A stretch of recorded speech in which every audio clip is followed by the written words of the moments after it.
morning, folks. Today I'd like to talk about marketing, and marketing not necessarily across the internet, necessarily, but person to person. And one of the best and most cost-effective ways to do this is where a lot of people gather. And so those would be farmers markets, those would be any type of flea market, that would be any type of auction or antique market facility where you have a lot of people that are gathering. And one of the ways you can get people to come to your booth is to give them something for free. And so one of the things that I have used in the past is to have a wheel that when you spin it, it'll go ahead and spin around and everybody gets a prize. Now, when you give away the prize, it can't be something big, but it has to be something that is a premium that's not going to cost more than $1, $1.50 at the most. But as long as you do this, you want to go ahead and attract people to your booth that are going to do something. You can go ahead and do the wheel.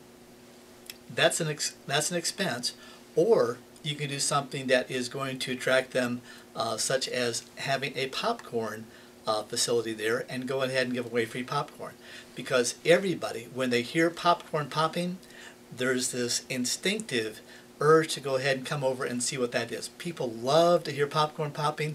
They love to get free or very cheap popcorn. Depending upon your insurance and licensing demands, this can be a way to go ahead and draw people into your stands, if and only if it's not going to interfere with your selling process. So when you get somebody in there, first of all, you greet them. Hi, my name is Reed, and I want to go ahead and welcome you to my shop here. Love to go ahead and talk to you about this. Have some popcorn. As they're chatting, go ahead and find out what they're looking for. Find out what they need. And here's what I always suggest. Number one, capture their contact information. Folks, we're always getting great deals. If I ever hear of a great deal, would you like to go ahead and have me let you know about it? What's someone going to say? Always give them a reason for capturing their information. Make it easier for them to do so, either with a little contact card that they fill out, or you can go ahead and I've had people go ahead and fill out those cards and put them in for a drawing. When you put them in for a drawing, guess what you're doing? You're capturing their contact information, but always ask for permission. Tell them what you're going to be using it for. Number two, upsell. If you have $5 items, $10 items, $20 items, and $500 items, you always want to go ahead and upsell into the larger item if you possibly can. I always call it the would you like the large size with that. Now when you upsell, give them a reason for the upsell.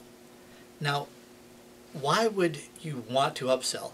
If you can increase the cost, the gross volume purchase per customer, what you're doing is you're vastly increasing your profit.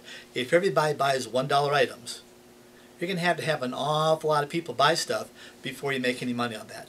But if people buy items that are $1, $5, $20, and $100 items, now you're getting somewhere. Number two, you want to always side sell. Would you like more fries with that? You know, you're getting this item. You know, if you go ahead and get both items, I'll give you 20% off. Now, why would I give somebody 20% off if they get both items? Because I am interested in the total volume. Hopefully I have enough profit margin. I'm interested in the total volume, and I want to bundle these items together so that they can go ahead and buy not just one item, but maybe 2 items, maybe 3 items, maybe 4 items.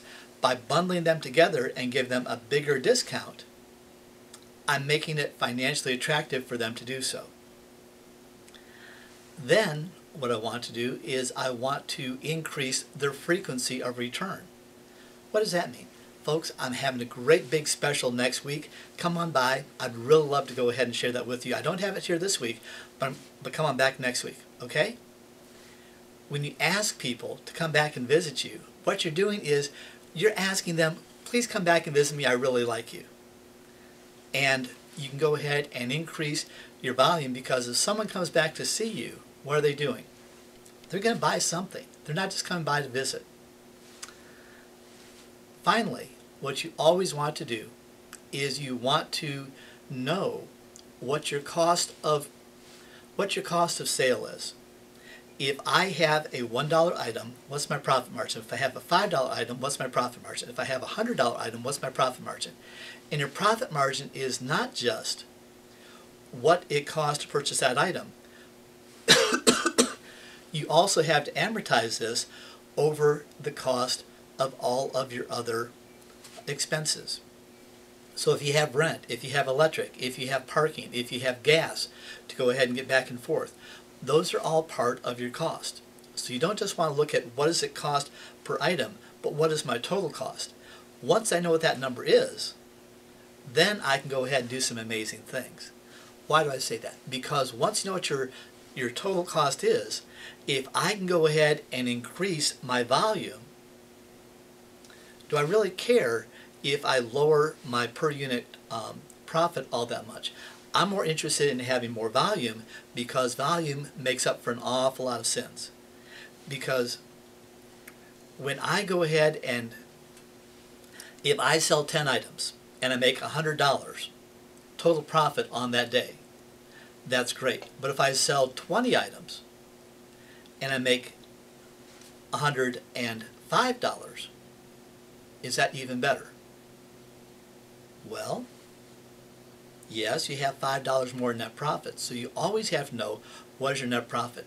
Look at the volume, look at the gross, look at your nets, and know what you can do and what you can't do.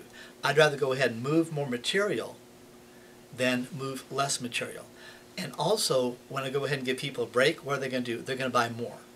So I'd rather go ahead and use the Walmart approach rather than using a boutique approach. And finally, ask them to be a evangelist for you. Folks, if you ever hear of anybody else that's looking for these same items, I'd appreciate it if you go ahead and let them know about me. I'd love you to go ahead and bring somebody back. Can you do that for me? I'd appreciate it. Thank you. When someone agrees to do that, they have basically taken ownership of your brand and you've made it their brand.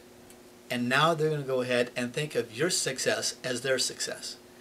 And when you have people that are buying into your success, and they want to help you get more successful, what's going to happen is they're going to do things above and beyond. Also, they'll buy more stuff. But be nice, be professional, be courteous, give them a little bit extra. In French, they call that a lagniappe, L-A-G-N-I-A-P-P-E. A little lagniappe, a little bit extra that you give them will go ahead and make everybody a lot happier. But you have to know your cost.